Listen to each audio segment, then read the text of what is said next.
Ma ei ole piisavalt väljendanud, kui uhke ma oma laste üle olen.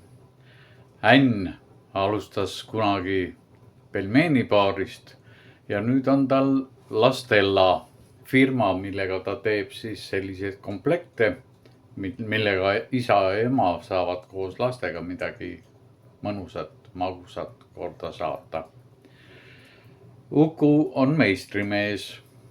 Tal on kuldsed käed ja näiteks selle dušinurga siin panime kahekesi kokku ja põhimõtteliselt tema pani selle nagu ilusti valmis. Tema teeb sellised peenemad tööd ka, mida mina ei oska. Nagu näiteks silikooniga tegemine ja torude ühendamine ja nii, et see dušinurk nüüd töötab mul siin. Lele ja Sigrid on mõlemad oma elu peal ja vahvalt juba saavad hakkama, nii et Lelel on oma elamine, maja.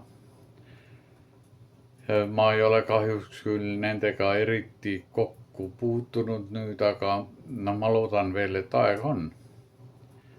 Ja Ellen on kõige noorem, 17-aastane ja tema tegi mulle vahva kingituse.